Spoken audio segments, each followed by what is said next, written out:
Sat down with Tony Stangarone of the Korean investment economy. He's also director of the Congressional Affairs and of Trade for the Korean Economic Institute of America.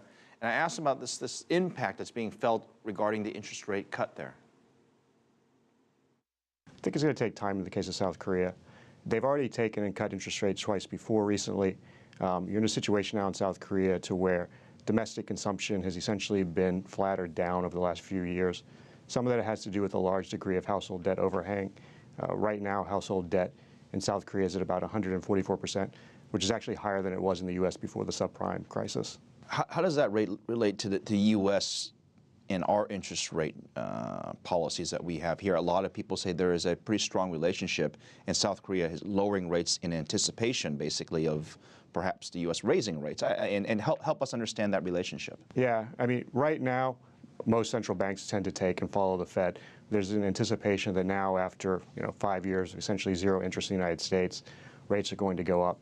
South Korea is trying to position itself to maintain competitiveness with other countries like China and Japan. And so they're really taking and trying to take and spur economic growth and investment in South Korea at this point.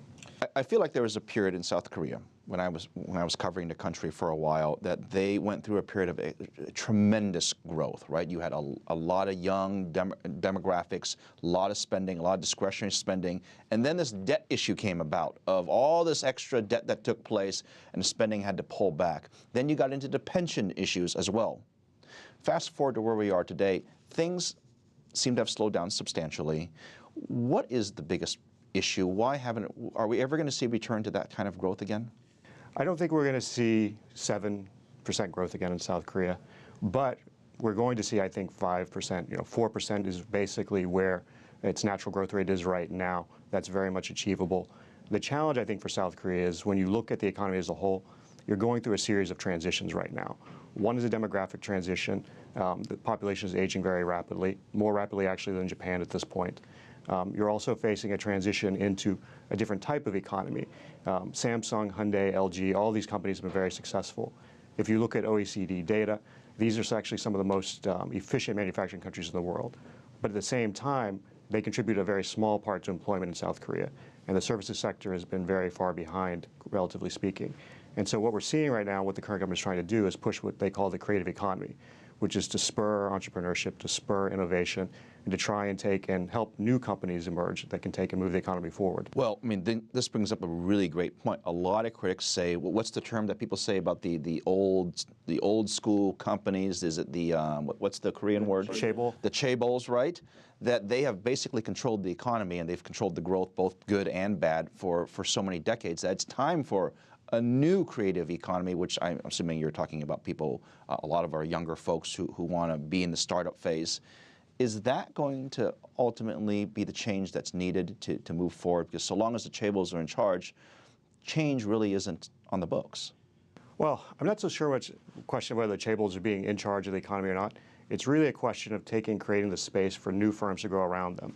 And one of the challenges that I think South Korea faces is that because Samsung, Hyundai, LG, and some of the other chaebols are so large, and relatively speaking with the domestic market, of about 50 million people, it's not like the United States to where if you have, say, GM, this is a large company that, there's a lot of space for other companies to grow around.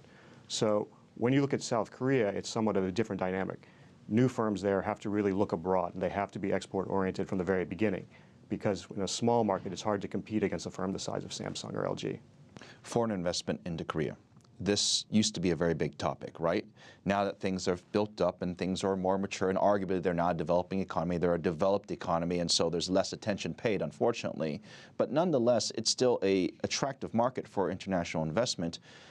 And they try to create sort of little trade zones and tourist zones in Korea. Why haven't we seen more attention paid to South Korea? Is it because of Japan's recent recovery, or is it because of some of the issues in China as well? And kind of people forget about South Korea. Some of it has to do with the changes in Japan. I think there was a lot of excitement about Abe about a year ago and Abenomics.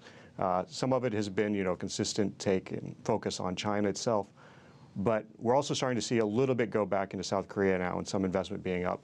South Korea, one of the unique advantages it has compared to some of its other competitors in the market is it is the only country that has an FTA with the United States, the European Union, and now later this year we'll have one go into place with China. And so what you can do is South Korea now can become basically a research and design and export platform for multinational companies from other countries into these other markets. So they're really setting themselves up to take and be able to branch out. The Trans-Pacific Partnership.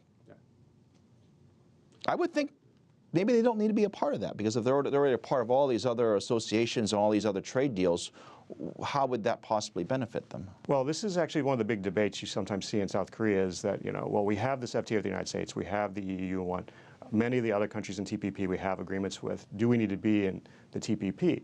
And there are essentially two strong reasons, I think, to be in TPP. One is about rulemaking going forward. If you're going to take and shift the economy into being one that's innovative and creative, you need to make sure that there are good rules both on the intellectual property side, but also on the export side. So that way you can take and move these new goods out of the market and ensure basically that when you ship something to, say, not just Australia where you'd expect to have good IP protections, but some of the other countries in Asia where maybe, like Vietnam, they might be lacking, that you're going to take and get the most out of your buck and that you don't have to worry about some cheap, knockoff coming your way. And so that's one reason to be in TPP, to make sure that those rules are the rules of the system in the region. But on the flip side of it, there is one large economy that South Korea still lacks an FTA with, and that's Japan. And if both countries were in TPP, you would now have a Korean economy that is connected not just to the three largest economies in the world, in the EU, China, and the United States, but also what would then be the fourth, Japan. So there's a lot of advantages, I think, to joining TPP, despite the fact that Korea already has FTAs with these other countries. The one thing that you're worried about in terms of the economy, what's the biggest issue they're going to face now? I think the biggest challenge really is this transition period I'm talking about. When you think about the demographic issues, I mean, this is going to put a lot of strain going forward on pension systems, on government finances. We've already talked about the household debt issue. It's managing this transition not just to an aging society, but to one that is more innovative, more creative, so that way they can take and increase efficiency to take and be able to manage these costs going forward. And I think that's the real challenge that the Korean economy faces going forward.